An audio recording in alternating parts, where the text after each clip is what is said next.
All right, we back? All right, everyone, thanks for joining us. So I wish you were here, but you're not here. So Sarah and I are going to do an in-depth interview, right? So everybody just sit back, get your favorite beverage, continue your lunch. And so Sarah, let's start by, if you would, tell me a little about yourself. So where were you born? In Northern Virginia, Fairfax Hospital, so it's about 15 minutes from D.C. Okay. And a big family, a small family? I have an older sister and a younger brother, and then, of course, my parents. So you're the middle child? I'm the middle. Me too. Yep. What does that say about us? Yep, there you go. So walk me through this. So you grew up in Fairfax, and did you go to college? I did. I went to Liberty University. And where's that? In Lynchburg, Virginia, 3 hours south. I'm a Virginia girl. Didn't go far. Well, I love that. I'm getting on a plane to, Thursday morning, and I'm headed to West Virginia. Nice. Not too far. I love it. Okay, so what'd you study there? Business. Wow, okay. Tell me about that. Well, I think, like typical 18-year-olds, when you go to college, you don't really know what you want to do, right? Okay. So I hopped around different majors, and then I think it was the end of my sophomore year, I landed on business, and from that day on, I found my love and passion. And really? So, yeah. Yep. How did it grab you? A lot of teamwork. So the business classes, almost all of them, that you have projects that you have to do as a team.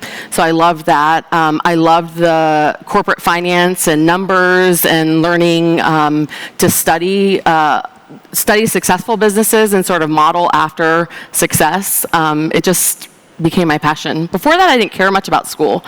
But once I figured out that I was here for business, it was like unstoppable at that point. You like corporate finance? I loved corporate finance. What's wrong with you? Loved it. What? That and statistics. Oh my goodness. What? Yeah. I almost changed. I was business management, and I got really close to doing business finance, but I stuck with management because the love for people is just slightly higher than the love for numbers. I love that. Okay, so you get out of college, and what happens? So I started working when I was 16. I've always loved to work, and so I started working in retail when I was 16, right when I was allowed to work, and I worked in retail all the way through college. And so I had different job offers, and I loved retail. I don't know, the fast-pacedness, they always put me at the customer service desk where people were like, the angry customers, like, these towels are messed up. And really? Yeah, you could turn the angry customer into someone happy and change that outcome. Okay, so hang on. These towels are messed up, Sarah. I'm so sorry. How can we fix them? I don't know. You don't know? Well, what's messed up about them? I'll go get you new ones. You figured it out. I did. I love that. Yep. Yeah, you were a glutton for punishment. But you didn't see it that way. No, I loved it. Yep. My one regret with that is, like, I was a killer at getting people to open up the credit cards. Because I learned the objection handling, and then it was like everyone that came in, and now looking back, now that I understand, it was like, I probably did some people wrong there. No. You mean to take out a credit card? Yeah. No, yep. Of course not. Credit's good. You can just use it. True. But credit's a good thing. Yep. So you get out of college, and where do you go? So I really wanted to go the retail route, but I knew I wanted a family. And retail is just really not conducive for family. And my mom was in real estate, so she got her license in 1988. And I was talking to actually the KW Virginia region about possibly working with them because I worked with them on some breaks. And my mom said, if you're going to do real estate, you have to work with me. And so I got my real estate license. She had just had back surgery. What year was it? No, what year was that? 2006. Okay, 2006, you get your license. Yep. And Mom had just had back surgery. She had had back surgery the year before and struggled with, like, showing houses and was just dealing with a lot of health things. And so she said, why don't you get your license and we'll do real estate together and you'll be my buyer's agent. And you said? Let's do it. Okay. Okay. And what happened? So I was pretty good. We just moved recently, and I found I was surprised at my income. I made six figures in the first 6 months, which I didn't remember that. So I was pretty good with buyers. You made six figures? I did. In 6 months? You I were, know. what, 22, 23 years old? Yep. Good Lord. Yep. And then I learned about paying taxes and things, Oh, yeah. Yeah. Yep. Yeah. So what ended up happening is I was really good with buyers. I didn't love it. Okay. And I really struggled. Is it called an ambivert? I think it's an ambivert. I love people, but I also need my alone time. Yeah. And being on with buyers all the time was a lot. Right. I would come home Taxing. so taxing. Yep. And so I sat my mom down. It was about a year and a half later. I sat her down and I said, I love this. I love you. And I've been good at real estate, but I don't want to do this anymore. I'm going to go back to retail. Now, I want to stop for just a second. So, and dot this I. So, last year, your business, did I get this right? You closed, was it 15 million in GCI? Yeah, 15 million. Yep, 15 million in gross commission income. Wow. And this year we're on pace to do 25 million, Yeah. which is just pinch me. Now, how many locations was that? 3. The 15 million was 3. Wow. Yeah. Yeah. Okay. So let's go back. Yep. So you got out of real estate. You said, adios, Mom. She said, yes, that was the plan. And man, I haven't thought back about this in a long time, but thinking back, I'm like, what a pivotal conversation in my life. But my mom said, no, I really think that you need to learn listings. You are a listing agent. Oh, wow. And I was young, and I had this limiting belief that I could never ask someone like my parents' age to pay my commission, right? And so the listing scared me, not because I thought I would do good at them, but because of my age, I just thought there's no way that someone's going to pay me to represent them. And what ended up happening is my mom got sick, and we had a listing appointment, and she said, you have to go do it. And I loved it. Oh, really? My goodness. Oh, wow. Okay. The challenge, our market is so competitive, so the competitive drive and the being able to really connect with someone and at the same time win. I like to win. How did you prepare for that?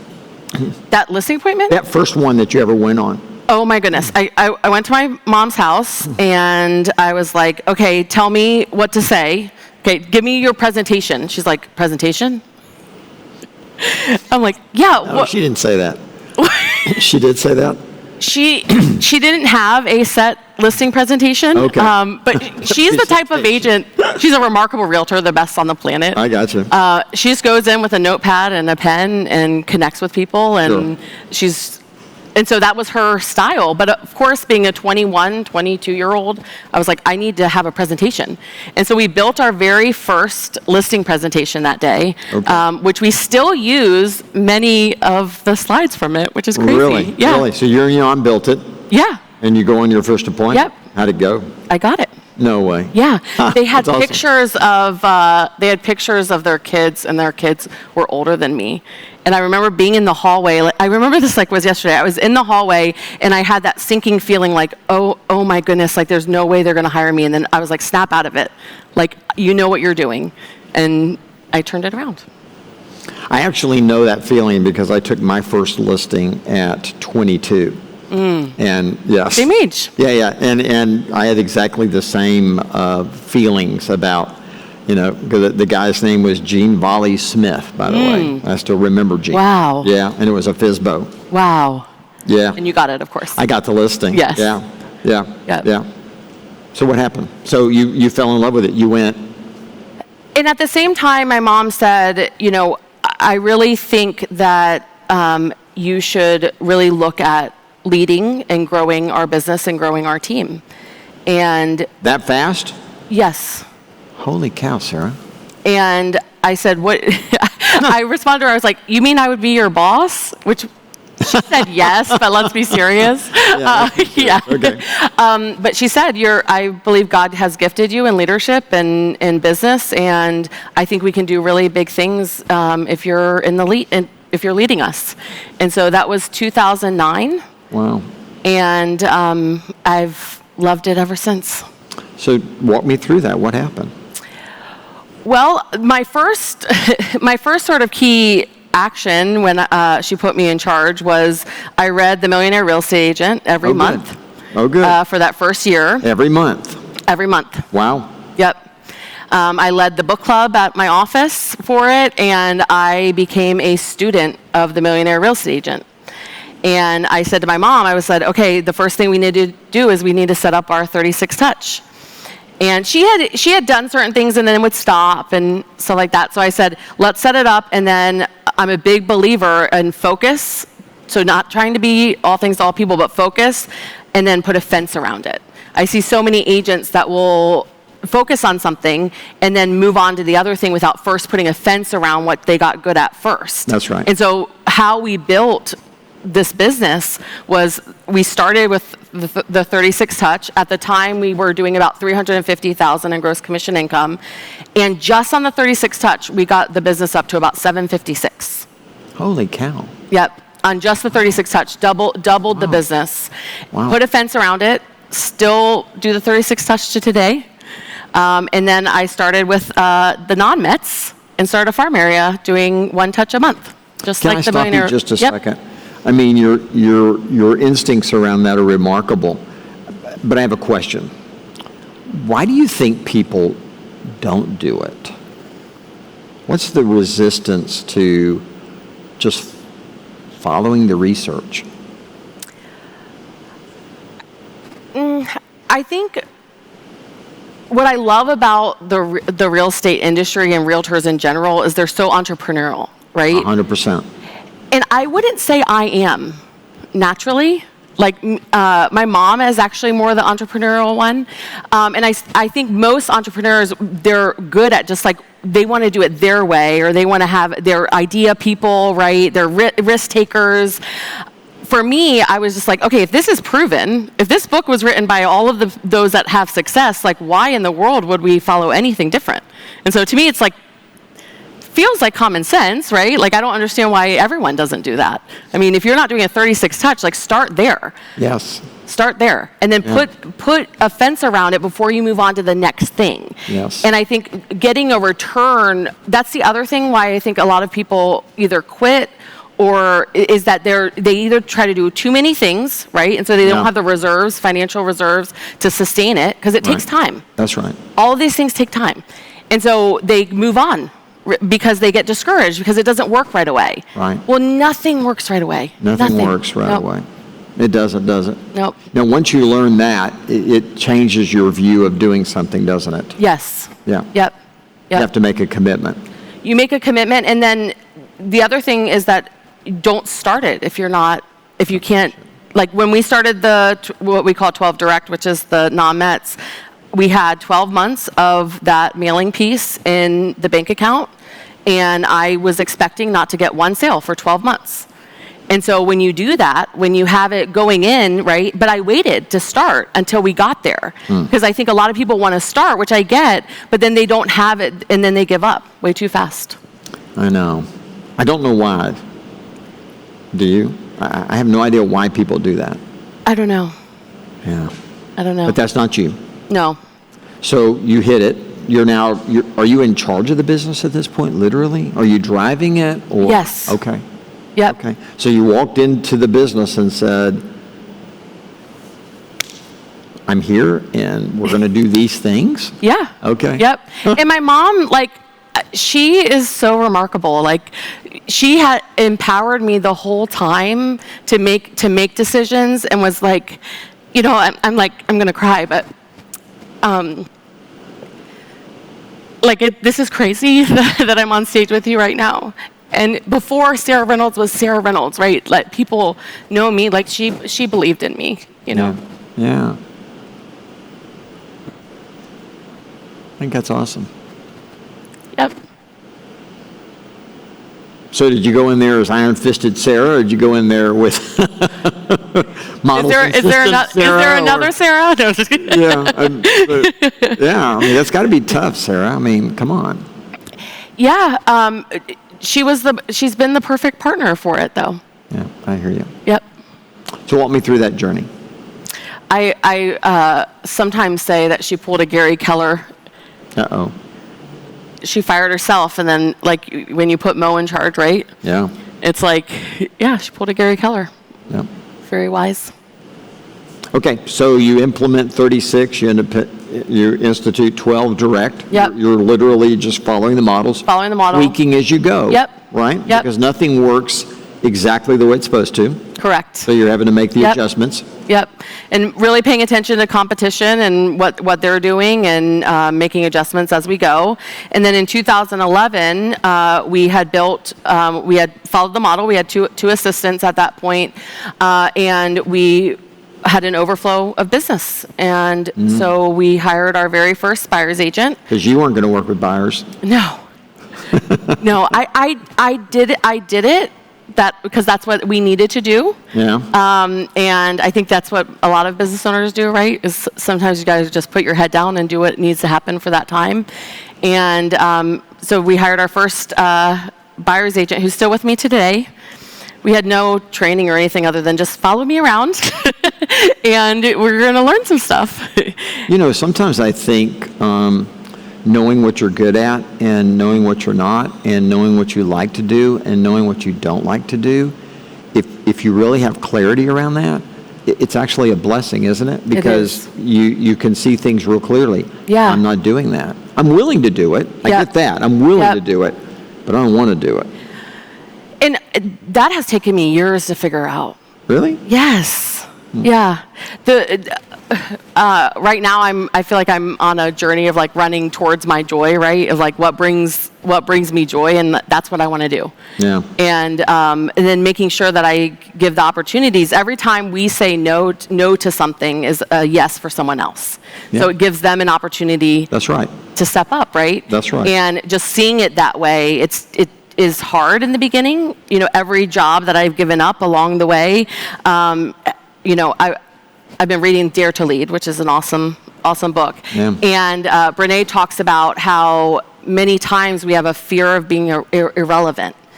And I was hearing this mega camp, there's been so much focus on hiring and leverage. And I think so many times we need to understand that there's an emotion behind why we're not hiring, right? Yeah. And for me, it's taken me a long time to figure out, but it's that fear of being irrelevant. And when you realize that that's what's holding you back, the emotion behind that, you can then say no more times, because then it gives someone else an opportunity to be very relevant. That's so insightful.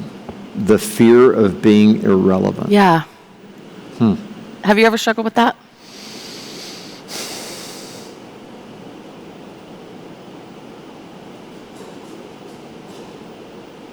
Yeah. I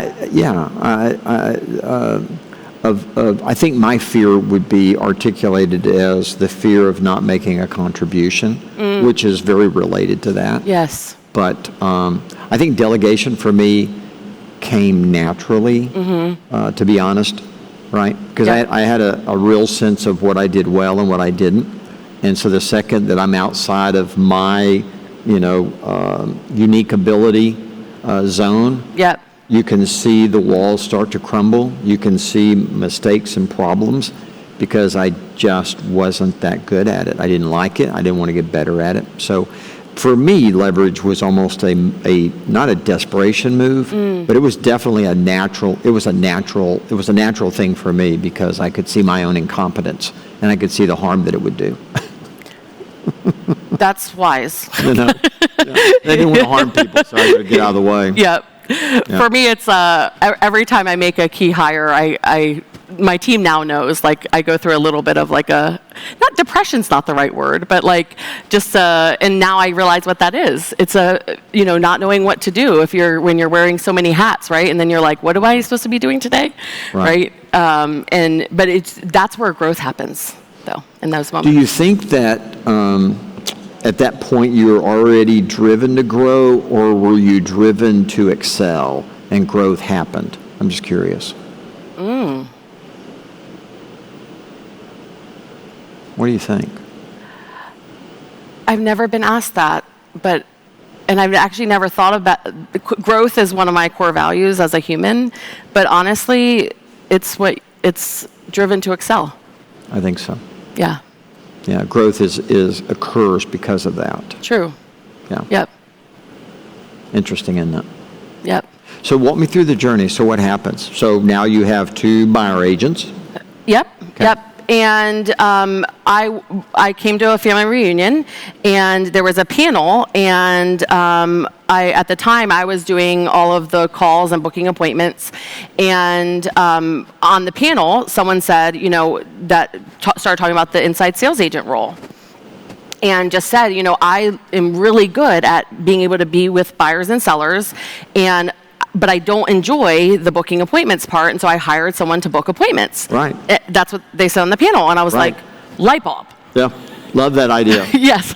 Wow, I'm like, what an okay. idea. Yeah, put me out there, get me on more listing appointments, and if I can get someone to book appointments, then I can go out there and do more of what I love, which that sort of became my sort of journey of how we've built the business, was really on knowing what I love to do, which was being out there with sellers, right, getting that next listing, and then creating sort of a system that realtors get to do that, right? They get to go Yes. do what they love to do, Yes. which many of them don't love to cold call for 3 hours a day, right? And that's a problem if you don't have any leads. Correct. It's a Yes. Yep. Yeah.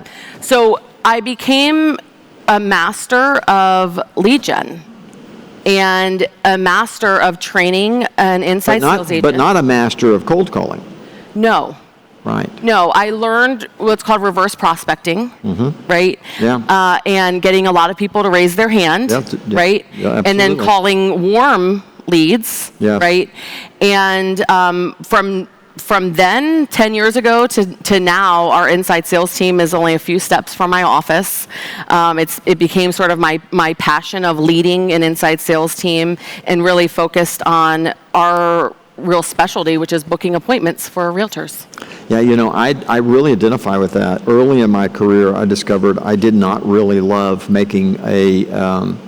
creating my call list and getting all that organized. Yes. So I hired a young UT student for just a couple hours a day, and her job was to do all the research, organize it all, and say, here are the calls you have to make today. Yep. And I was okay with making a call. I just didn't like all of that other work. So I think what you're saying is really, really important. I really want to drill in on that. And that's this idea of when you have extra money, you reinvested in leverage, right? Yes, which is not talked about enough. No. At all. You have to reinvest. And the best thing that you can invest in, that's what the one thing, I learned multiple things in business school, but the big thing is that there is no better resource that you have than your people. There's no better investment that you can make than in a human being. No, that's business. Yes. Business is 100% people. Yep. They will get you your biggest return, and in return, you get so much joy from impacting their life in such a big way.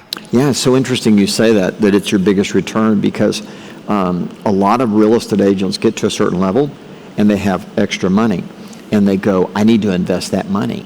Yeah. And Yes. it sounds to me like you looked up and you said, well, my highest return is not necessarily to go invest in other businesses, but actually to go invest in people. Correct. Wow. Yep.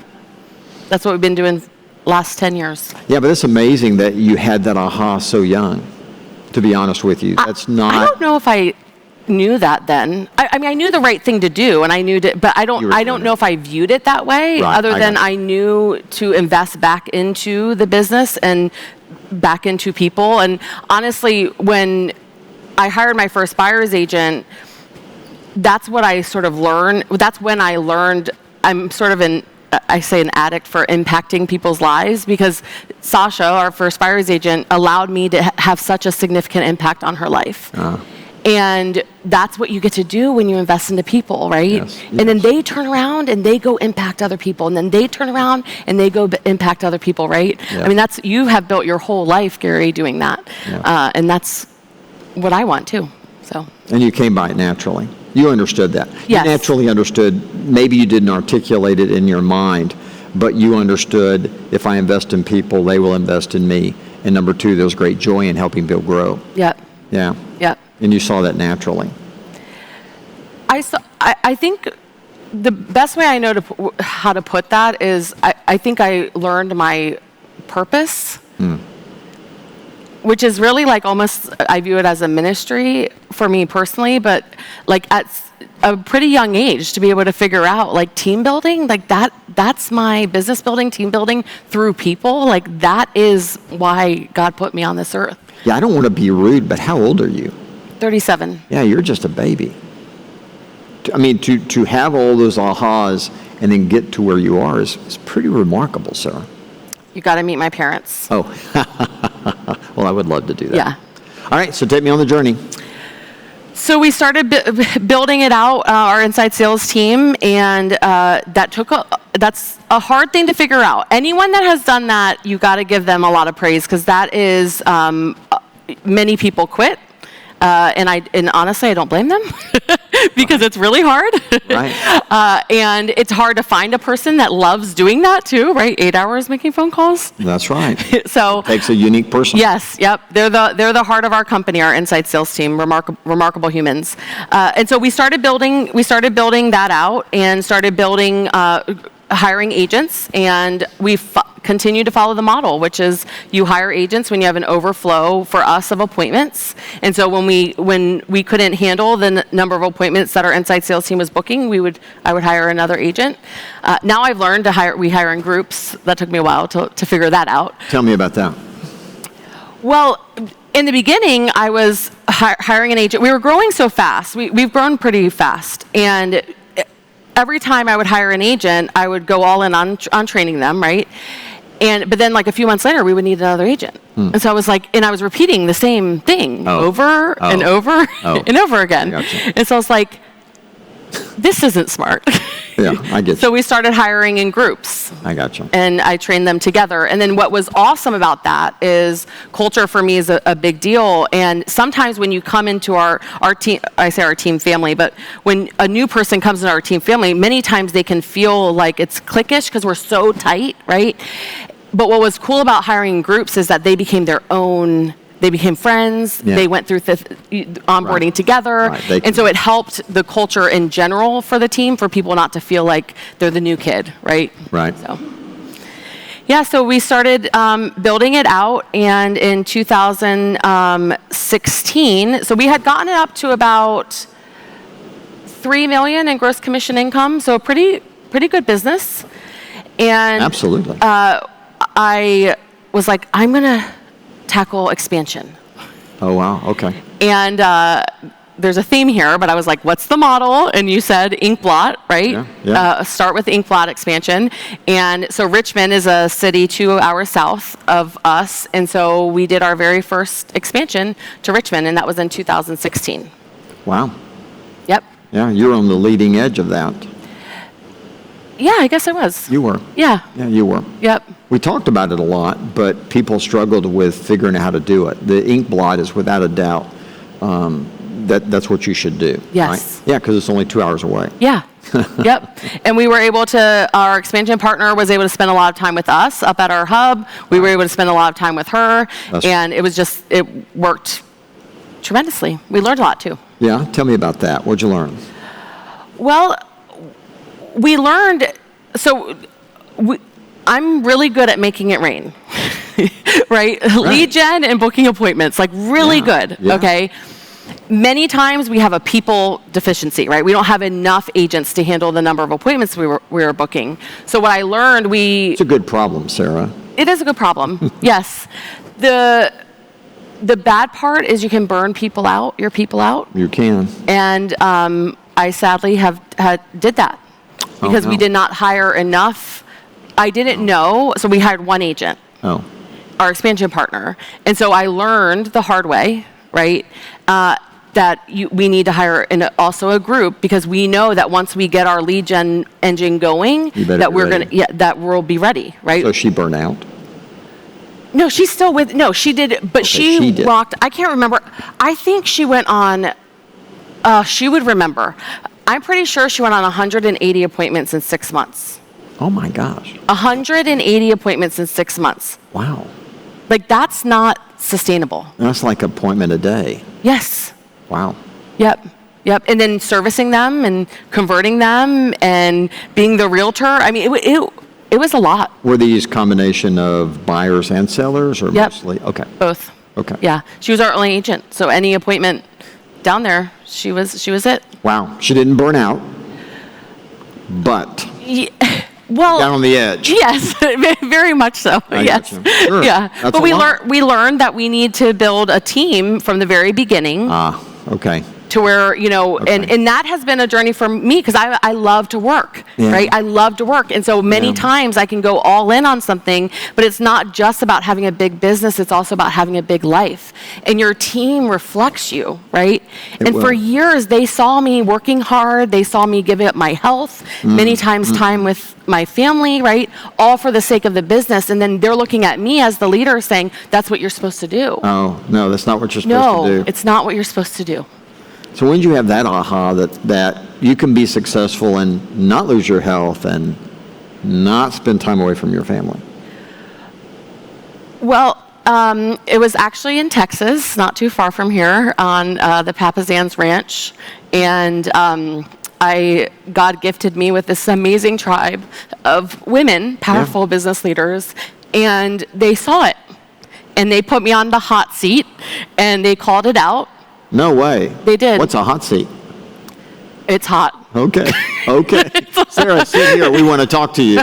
Yeah, thank goodness I was at the ranch. There was no Uber around, because I was like, how fast can I run away? Oh, no. Yeah, they saw, at the time, my daughter was 5 or 6 years old, and we had gone through our schedules, and I would start my day, like, as a group, and my day was Monday through Friday from like 7 a.m. to 10 p.m. And my daughter saw me, I was there for bedtime on Saturday and Sunday. And they just said, you have the very short time with your daughter. Many of them have older kids, and they were like, you have such a short time. Like, you can always grow the business, right? What are some things that you can take away off your plate? And at the time, I was doing conversion calls. So one of the things I learned is that through growing the team is that I could send agents on appointments, but when I or Debbie weren't the ones going out on the appointment, conversion went tanked. Down. Yeah. We went from like 85% to 30%. Sure. I'm talking... Oh, yeah, common awful. Experience, by the way. Yeah. Which causes a lot of people to never... It almost took us out. Create leverage. It almost took us out of the business. Yeah. Because you can't sustain that with our model. You can't sustain it if you're not converting them. Oh, yeah, I remember. Right? Yeah, have a sip of water. I remember when I was... I did a lot of coaching of top agents for years, right? Sometimes as many as 8 to 10 a day. Wow. Back in the day. Wow. And I remember one individual that I was coaching, and the agents, we were on a coaching call, and they said that their agents were telling them that the leads were no good. And I said, well, there's an easy way to find out. Yep. And they said, how's that? I said, take all the leads for a couple of days, and you follow up and see what happens. Well, of course, conversion went all the way back up, right? Yep. And we get on the call the next week, and they go, well, I just had an aha. And I said, yeah, what was that? And they go, it's not the leads that are the problem. Nope. And I went, well, there you go. Yep. What are you going to do about that? So what I did in that case, because conversion was tanking, is I started getting on the phone, and I learned how to convert listings over the phone. So my agent partner would go meet with the seller. If they didn't get it, I would call, and just very simple script, Sarah Reynolds with the Reynolds team. You met with my partner, Tim, and we didn't earn your business. How can I earn your business? And I would convert 4 to 5 sellers a night, but I would make calls Monday through Friday from 6 to 9, and then get home around 10. And let me ask you just a question. That's just what you knew, and you enjoyed it. I loved it. Yeah, I got you. I loved it. I still do. I loved it, right? It's a trap if you're not And careful. I Most think, of us love what we do, and if you're not, it's a trap, because if you love it that much, when do you turn it off, and why would you turn it off if you love it so much? Yep. Right? Yep. But there's another life out there. I know. There's a. Well, the thing is that, talk about fear of being irrelevant. I'm connecting these two things now in my head as we're talking about it. But, I knew that I felt our business needed me, right? And my husband, we were talking about this earlier today, me and you, he's remarkable with our kids. He's remarkable at home. And he had it. He had that sort of under control. And so I was like, okay, I'm needed at my need is business, because he's got that. I got you. Right? Yeah. And I remember after being on the hot seat and that whole thing, I came home and we were at lunch. Me and him went to lunch, and I said, you haven't needed me. And he looked at me and he was like, you think we don't need you? Oh, wow. Right? And it was like just a big aha. That's So this was after the retreat. It was after the retreat. hot I seat. came home. I made a lot of changes. Okay. Sort of semi-forced. Okay. But I made a lot of changes. I came back. I announced to the team I'm no longer doing conversion calls. And they said, well, who's going to do them? I said, Wow. And I told my executive assistant. She was like, well, who's going to call? Who's going to save all the calls? Yes. Who's going to say? I said, I don't know. Sarah. But someone's going to figure it out. I said, I'm going to leave every night at 6 o'clock. Oh, good. And I'm going to be home. Yeah. And we'll have to figure it out. And I learned, I was actually enabling my agents. What was happening is That's they weren't able to improve. I was doing their job for them. Yeah, and so they weren't growing. Yeah, and it's hard it's also hard for you to figure out who's going to make it and who's not when you save everybody.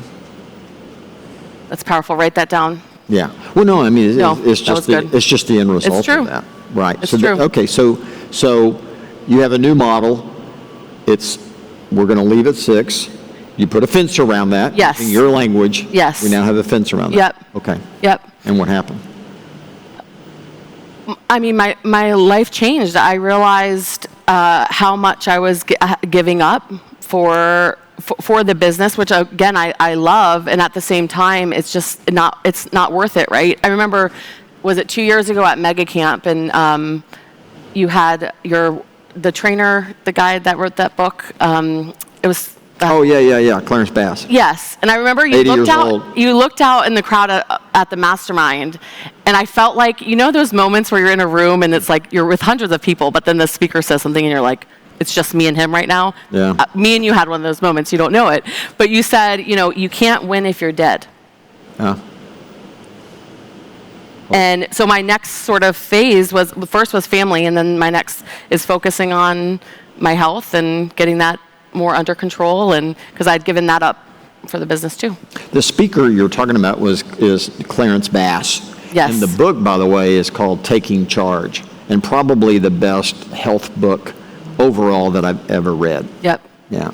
It had such an impact on me. I can't tell you, like when you first brought him on, I was like, I want to talk about business, Gary. Why are we talking about this? 100%. Yeah. But it's like you have been such an example of having a big life, not just a big business. And I think that 100%. So many times we can let this business and just take us over, and that's not why we're doing this. Well, right? No, not at all. It better not be. It may not be the only reason. Yeah. Having success in achieving is an awesome thing. Yep. But there's other awesome things in life, and being one-dimensional means you've decided not to experience all of life. You've True. decided just to experience one part of it. True. So it doesn't matter, because I hear people all the time say, I just love it so much. It's all I want to do. And I go, I get it. I totally get it. I could be recruited to that dark side easy. Yeah. Because I love what I do as well. But at the end of the day, there's so much more. Yep. There's so much more to experience. Yep. Yeah. So true. Yeah, the other side of that is the second you put a fence around your time, it actually forces you to get better at hiring and training. Yep. Yeah. That is where you saw us explode. Okay. If you look back, That's so interesting. I mean, year over year we've averaged about 54% of growth from an already pretty good sized business. Sure. Right. Yeah, 3 million GCI. Yes. You're crazy. Yeah. Yep. And it was really when I decided I'm gonna I'm really going to focus on my time, and there's certain things I'm just not going to do. I can do them, yes, and I love to do them, but I'm not going to do it. And I'm going to say no to that so then I can give someone else an opportunity. And I started learning leverage and learning how to hire and what to look for and really getting to the bottom of what my people's dreams are, right? Yes. And what their visions are for their life. And then the more I say no, the more they get to accomplish their vision. The more they get to say yes. Exactly. Yeah. Exactly. That's where I came up with that phrase that I would tell myself over and over. The great thing about your job is it's your job. It's not my job. True. Yeah. Yes. 100%. Yep. Yeah. Yep. Yeah, I don't mind strategizing. I love to strategize. I love to coach. I love to train. But I'm not picking up that shovel and shoveling for you. Yeah. I think it can be hard when I'm on Strength Finders. I love studying Strength Finders.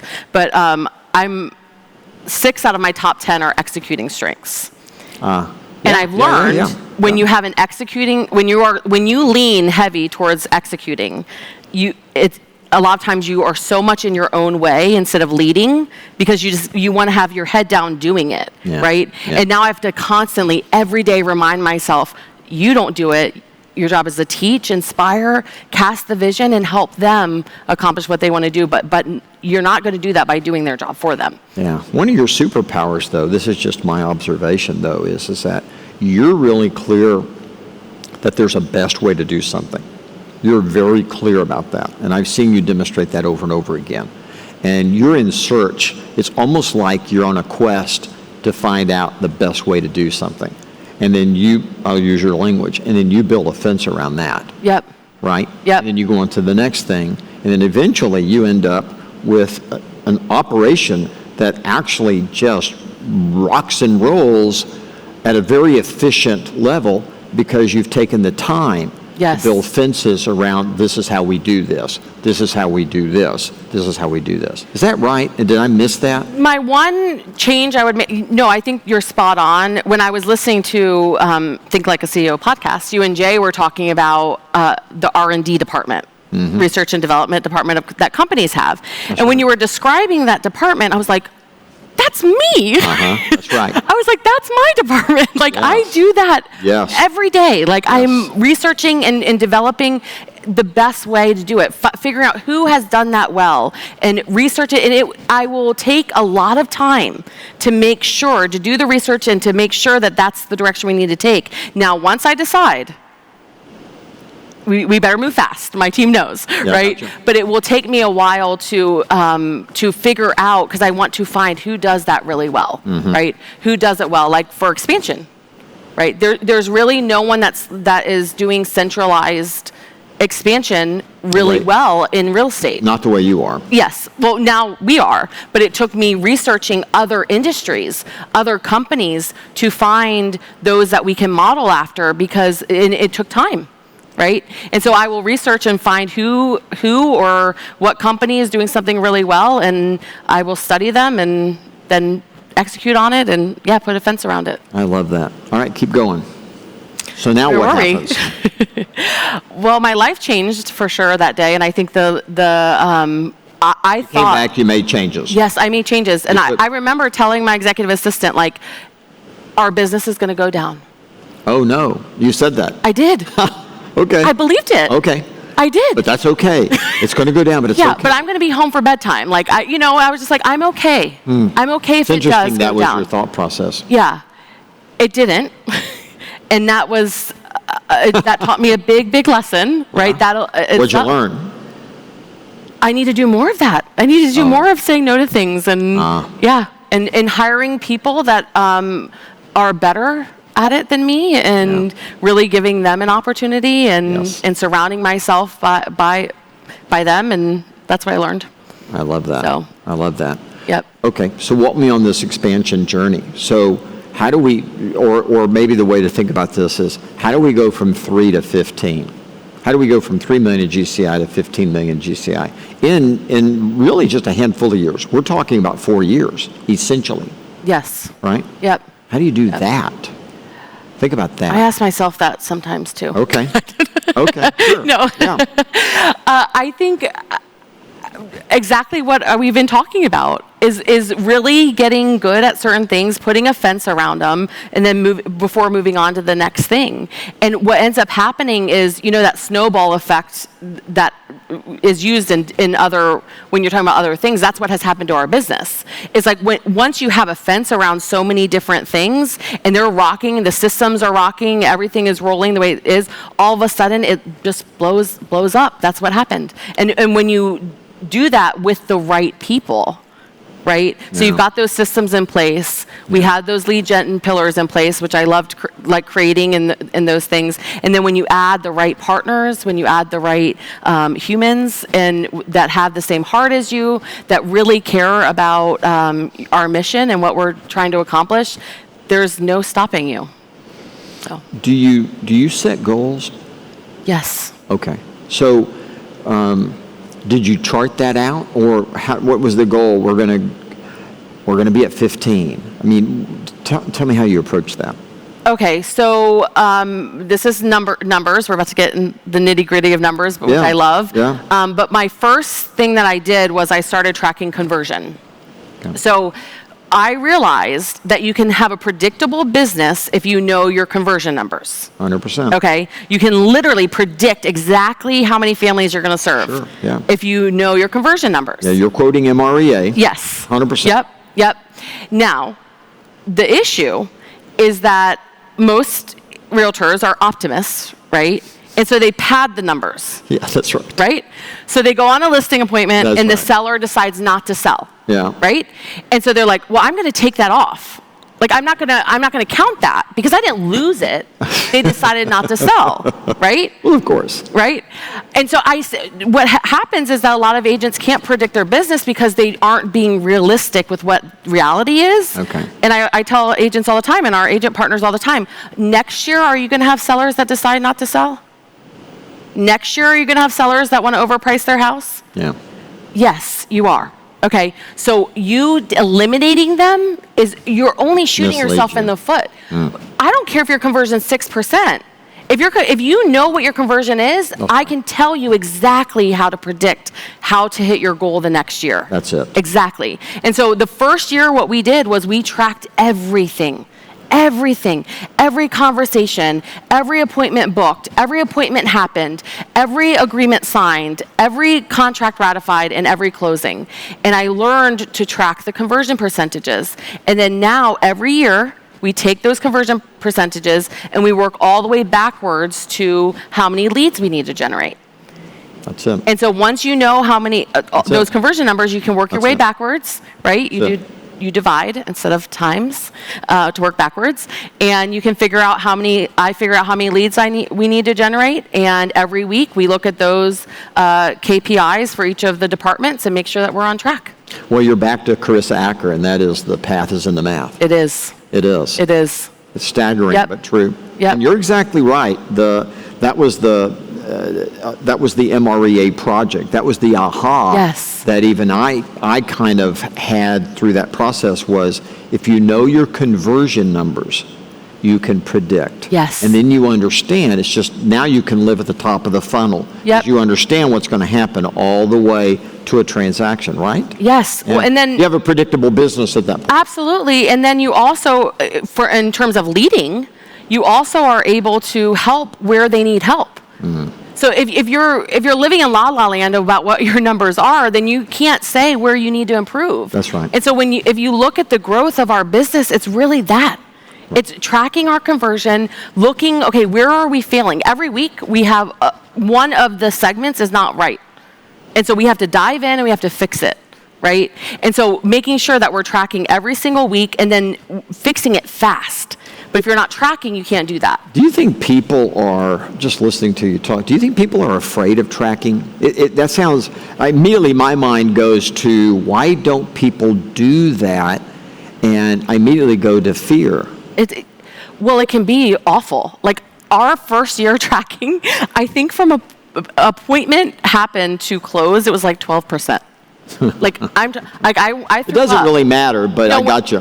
It was bad. Yeah, bad, but It was bad. But it's still, it informs you. It does. Yeah. Yes. But I think just not wanting to know reality. But you can build a successful business off of 12%. Yes. It's just a little harder. Yes, absolutely. You can still do it. Yes, you can do anything if you know your conversion numbers. You can track it and you can know exactly what to focus on as long as you know those conversion numbers. And 100%. you need to look at them regularly and follow the trend, right? And so Right. every single week in our leadership meeting, we're looking at all of our key numbers and we're following the trend. And then we're making fast adjustments. When we see that there's a problem, we dive in and we fix that segment. Yeah, I love that. Are you setting goals for listings versus buyers? Absolutely. Okay. Yes, we are a listing team. So That's the way you think about it. Oh yeah, yes. We don't lead gen for anything else. Ah, okay. We are a listing team. So ever since that appointment that my mom got sick, we've been a listing team because I love listings. And that's really, I love training it. I still am every week. I do a conversion training with our agent partners, and yeah, we're a listing team. And so we really focus on how many listings we need to have active at all times, how many listings, appointments we need to generate, how many listing leads we need to generate to reach our goal. But absolutely. Yeah, you list to last. It's not Yep. a trite saying. Yes. And I believe that the reason why Zillow, Open Door, the reason why those types of companies exist is they were looking, whether they admit it or not, they were looking up and going, we want to be a listing business. We need to make sellers offers that we think we can scale, and we have money, so we'll make money our offer. Yep. Don't you think? Yeah, they should have read Millionaire Real Estate Agent a long time ago. Would have had a different and learned. they would have Obviously, had they a don't love different their model, but business. I'm saying, yeah. Yeah, they Yep. would have had a different business. They would have. Right, yeah. Yep. Made more money too. Yeah. They would have for made sure. more money. That's so Yep. interesting, isn't it? Yep. So fast forward to today. So you are now in how many locations, Sarah? How many partners do you have? We are five locations. We are about to announce our sixth, and Super. yeah. And right now, our goal is at least one a quarter new location. Wow. So tell me the model for expanding. Who are you looking for? What are you trying to accomplish? Well, and that has taken us time to figure out as well. What we are really looking for are partners that are awesome sales leaders. Okay. So we can come into a market and launch our lead gen pillars. We have 6 lead gen pillars that we launch when we come into a market, okay? We have our inside sales team rocking and rolling, booking appointments for that location. And so what we're looking for is leadership, the right leader to partner with, to where they can focus on leading our agent partners in that location, right? Recruiting, leading the agents, helping with conversion, and really someone that loves to do that. Right. Right? Like our amazing partner, Gay Ribble, right? Oh. I say the second Love best Gay. realtor right Yep, after love Gay. my mom. But she's a remarkable sales leader. Remarkable. Like watching her over the last 4 to 5 months has been remarkable. Remarkable. She is so talented with sales, leading sales, teaching it, right? Oh, yeah. And then when we launched our lead gen pillars and we combined the two, the Reynolds Team Network system with a Gay Ribble, she just had her best 3 months of her career, right? And we just started. We just launched in March. Wow. Right? Yeah, and your partner in Atlanta, tell me about that. Well, that happened, we launched March 2020, right, when COVID hit, right? And this year, she's on pace to do that business is on pace to do over $3 million. And so when she joined us, she had done $600,000. So in a year, what is that? I don't know, 8 times her business, and really gave her a business. Right? One of my favorite quotes is Isaac Newton, and he says, "If I can see further, it's because I'm standing on the shoulders of giants." Right?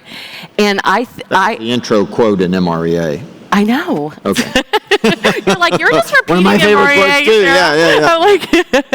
I'm Oh, that's right. yeah. If I can, and I think about, being a young realtor and all that I learned from the Gay Ribbles, from the Debbie Reynolds, all these amazing agents that have taught me so much, right? Taught me so much. And I stand on their shoulders and I've been able to see further, meaning and to build the business. And when I look at someone like Gay, who has given her entire career to this industry, her entire career to this industry. And yet many times their business is so reliant on them, right? 100%. And so reliant on them, but which means they don't have a business. Right. They don't have a business. Whereas when we come in and 80% of the closings are through our lead gen pillars that are not relying on them, we're able to help them have an actual business. Right. And so that's what we've done in each of our locations, is build a business. I love that, Sarah. We're going to run out of time real quick. So a couple of quick questions. Number one, biggest mistake you ever made? Or one of your biggest? Ever made? Yeah, just, I mean, when you think back and reflect, a mistake. Would you make a mistake? You go, well, that was a mistake. I think for expansion, it took us too long to document. In my mind, we've been a appointment booking system, meaning making it rain, booking appointments, right? It took us longer to realize we are a leadership training company. No. We are a conversion training company. No. We have systems, and there's a way to do it to not just book appointments, see the client all the way through to build forever clients. Right. We have a system. And so in expansion, the biggest mistake is I wish I would have learned that sooner. And because I think, we would have saved a lot of time, and I felt like I sort of failed some of our partners because we didn't have that documented.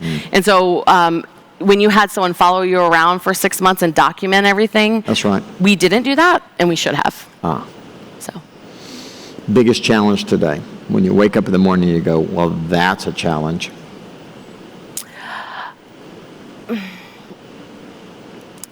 that's every day, right?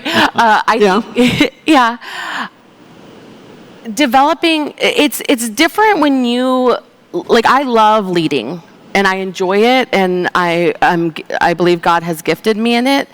It's different when you have to then lead leaders and you lead through them, right? Is much harder. And so my biggest challenge right now is not saving everything. So sort of the same challenge I was having before, but in a different way. Sure. When I see one of my leaders, I know that they're making a mistake, but yet I know if I go in and save them, they're not going to learn, or They're not going to grow. they're not going to grow. You can't do your kids' homework for them. I know. Yep. So the biggest challenge is like leading through, learning to lead leaders and develop leaders. It's my biggest challenge yet, for sure. That's a lifetime challenge, by the way. That's okay. Yeah. So, last question. If you could give all of us one piece of advice in running our businesses, what would that be from your perspective?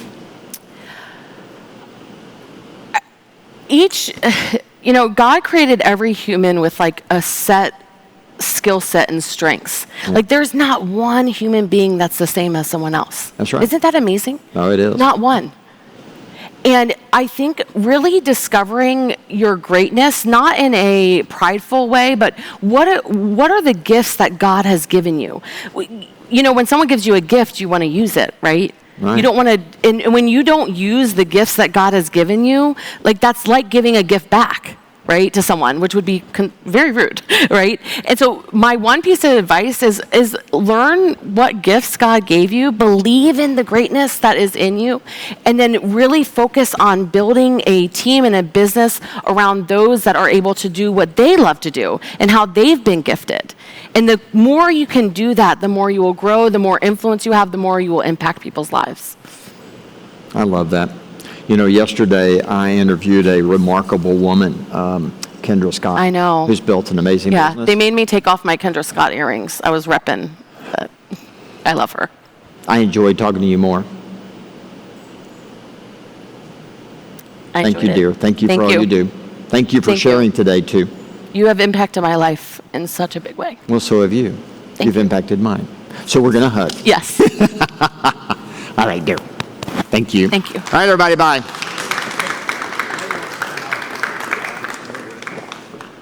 What? Millie wanted to say hi. Oh, Aw. Millie.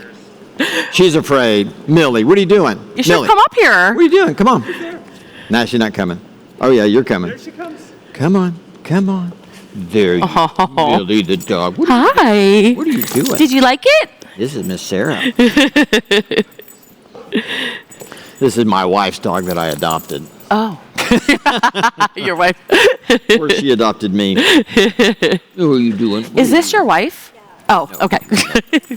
You can be if you want to be, but. But I would love to meet you too. I'm Sarah. Hi, Barbara. Nice to meet you. We're out of here.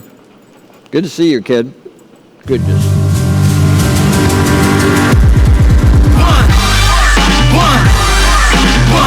One shot, now the future is yours. Go! I'm turning dreams into reality. In the lab with the formula and chemistry. The memories spark and motivate and make the industry shake. We put the bars on the brakes. I'm talking one heart,